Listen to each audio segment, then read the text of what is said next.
धौलागिरी गाउँपालिकाको त्यो धारापानी, त्यो ताकम गाउँ, उतापट्टि मुना गाउँ हुँदै हामी त्यो ठ्याक्कै त्यो पहिरोको तलबाट मुदी गाउँ जाने आज। अहिले हामी फेरि पल्लो गाउँमा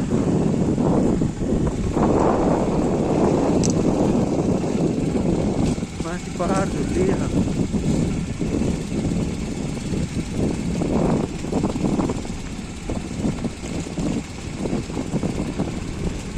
ढुङ्गा त पुरा झुलिएको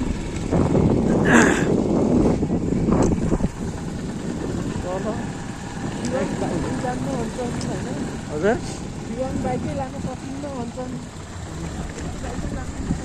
छैन होला कि बोलेर जाने भनेपछि त होइन।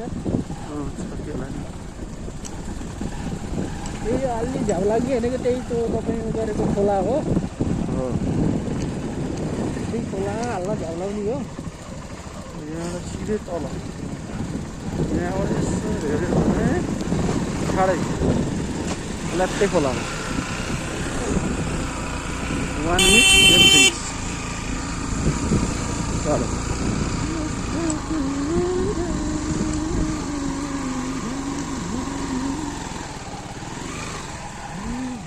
यहाँबाट कहाँ भनेको यहाँ धौलागिरीको बेस क्याम्प भनेको क्या।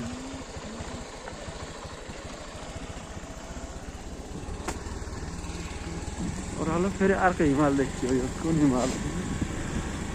उता धौलागिरी यो चाहिँ यो मनास्लु समास्लु हो र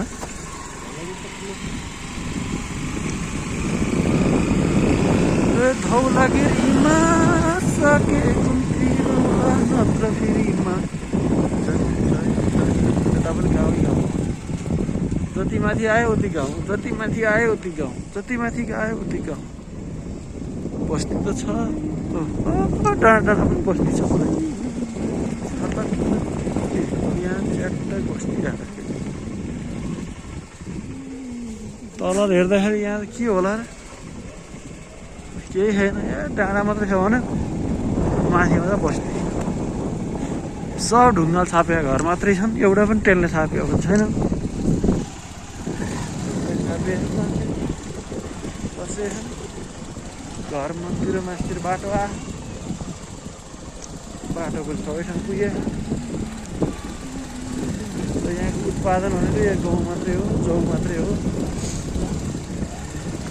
मकै हुन्छ, कोदो हुन्छ। तपाईँ झर्नुपर्छ। म झर्ने हो। यस्तो छ फेरि बाटो चाहिँ हिँड्न सकिँदैन होला। हजुर ट्याक्क लाग्यो हिलो छ।